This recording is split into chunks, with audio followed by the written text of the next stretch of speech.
Bonjour, bienvenue sur le plateau du Club Business. Je suis aujourd'hui avec Vincent Beaufils, le directeur de la rédaction de Challenge. Bonjour. Bonjour Vincent, et nous recevons aujourd'hui notre partenaire Thierry Drilon. Bonjour. Bonjour. Thierry Drilon, vous êtes le PDG d'Euromédia Group et c'est une société pas très connue du grand public, mais qui a pour particularité de gérer une partie de la captation et de la retransmission des Jeux Olympiques. Et si j'ai bien vu, depuis quasiment 50 ans, depuis les JO de Grenoble, et vous étiez à Sotchi. Qu'est-ce que vous avez fait exactement à Sotchi ? Bien, écoutez, effectivement, c'est un des temps forts. Alors, il y a beaucoup d'événements sportifs, mais Sotchi a été un temps fort. Nous avions à Sotchi plus de 200 techniciens. Il y avait près de 250 caméras. Nous avions 11 cars régies. Et nous avons réalisé toute une partie de la captation des événements sportifs, notamment toute la captation des images aériennes pour la cérémonie d'ouverture et la cérémonie de clôture. Donc, un événement très important et je suis très fier du travail qui a été réalisé par l'ensemble de nos équipes. Alors Thierry Drilon, les capacités de Euromédia Group, c'est près d'une centaine de plateaux, 75 régies mobiles, alors ça se déplace partout, on l'a vu pour des événements sportifs. Qu'est-ce que vous avez dans les prochains mois dans votre carnet de balles par exemple sur ce registre-là? Alors, nous opérons sur 3 marchés. Un premier marché qui est le marché des événements sportifs. Alors, il y a par exemple à venir le mondial de football, puisque nous allons entre autres transmettre la finale, la fameuse finale qui aura lieu au stade de Maracana, mythique. Nous allons avoir les événements Tour de France, nous allons avoir des événements comme le Grand Prix de Monaco, et puis un certain nombre de matchs de football. Ça, c'est sur la partie sportive. Restons une seconde sur cette partie sportive. Par exemple, le Tour de France, vous y êtes depuis 40 ans. Comment est-ce que la technologie a changé le type de prestations que vous avez pour le Tour de France? Alors, elle a énormément évolué et nous évoluons avec notre client. Donc, sur le Tour de France, nous faisons l'ensemble de la prestation, l'ensemble de la captation. Et notamment, ce qui a beaucoup évolué, c'est tout ce qui est la captation sans fil. Et c'est un des événements sur lequel nous avons mis en œuvre cette captation sans fil. Alors vous avez à la fois les caméras, vous avez les motos, vous avez dans les airs avions et hélicoptères, et nous avons fait évoluer au fur et à mesure pour pouvoir faire vivre cette expérience qui est quand même une des plus belles expériences qui existent, le Tour de France, en tout cas l'une des plus populaires. C'est pour ça que j'aime à nous définir comme les artisans de l'image depuis 30 ans. Alors, dans les artisans de l'image, ils font quand même de l'image quasiment industrielle, pourrait-on dire, quand on parle des plateaux sur les grandes émissions de divertissement. Je crois que c'est une deuxième partie de ce que vous faites de manière très récurrente. Absolument. Donc, nous avons comme clients les sociétés de production et puis les chaînes de télévision. Et donc, nous intervenons dans nos studios pour enregistrer des émissions de type The Voice, Masterchef, Qui veut gagner des millions, Baby Boom, etc. sont réalisés dans nos studios. Alors donc grands événements sportifs, émissions, qu'est-ce qu'il y a? Vous intervenez sur le cinéma également? Alors nous intervenons principalement en France, puisque nous avons des studios, les studios de Paris qui sont à la Cité du Cinéma. Et là nous intervenons sur un certain nombre de coproductions. Et puis le dernier élément, c'est la partie événementielle, qui est une partie importante.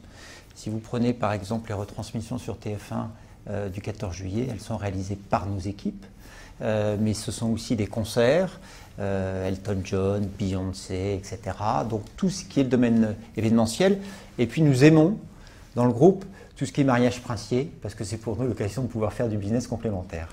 Et alors du côté des entreprises, j'ai su par exemple que le grand show qu'a fait Stéphane Richard, le patron d'Orange, qui s'appelait Hello, c'est vous qui l'avez organisé, en tout cas sur le plan de la captation d'images. Absolument. Toute la partie institutionnelle, le monde de l'entreprise, fait partie d'un des axes de développement du groupe avec l'international et on y reviendra. Et donc nous avons effectivement organisé l'ensemble de cet événement. Alors au Club Business, on parle argent aussi, je veux dire, et sur l'aspect de l'entreprise, Euromédia Group elle-même, 333 millions de chiffre d'affaires. Est-ce que vous êtes très profitable, très rentable? Alors écoutez, on n'est jamais suffisamment profitable. Mais nous avons, globalement, nous réalisons près de 350 millions cette année, avec un EBITDA de l'ordre de 60 millions. Mais c'est une industrie qui nécessite aussi des investissements très importants en termes de renouveler régulièrement l'ensemble de nos moyens techniques. Et c'est ce que nous faisons chaque année pour nos clients.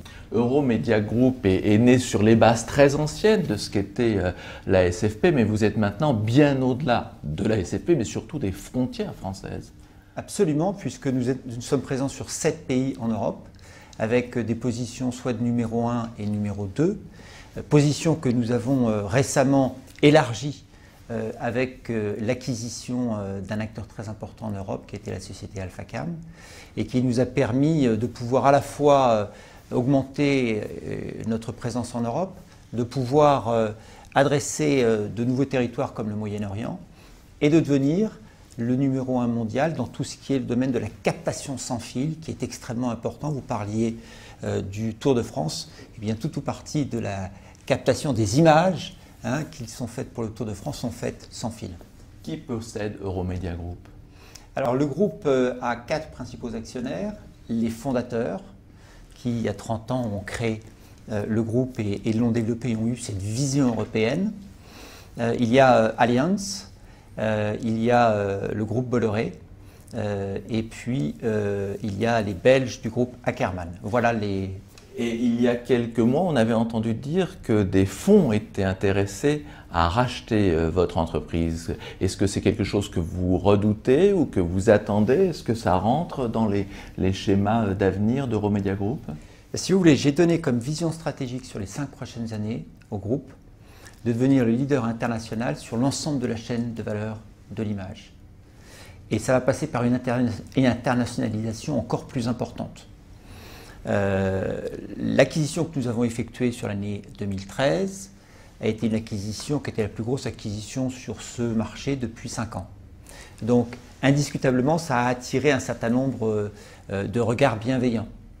Il y a toujours des gens qui sont intéressés à rejoindre notre capital. Et dès lors que cela se situe dans une possibilité d'accélérer notre développement et d'accélérer notre innovation, c'est quelque chose que nous regardons. Donc le capital pourrait changer au cours de l'année 2014. En tout cas, l'évolution de l'actionnariat pourrait évoluer avec de nouveaux entrants. Alors pour terminer, oui, une question un petit peu en dehors de vos activités actuelles.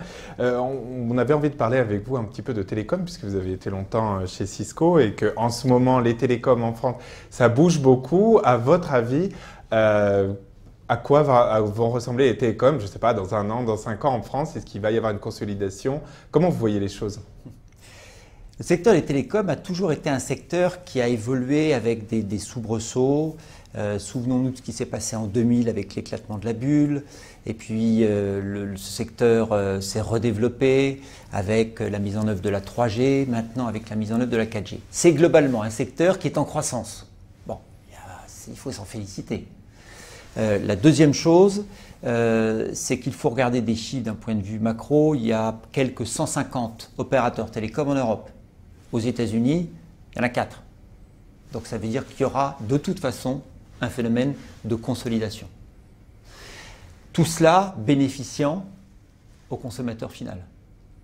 Mais ce phénomène de consolidation, je pense, est un phénomène inéluctable qui arrivera. Merci beaucoup Thierry Drilon d'être venu sur notre plateau et je vous donne rendez-vous la semaine prochaine pour un nouveau Club Business Challenge Euromedia France.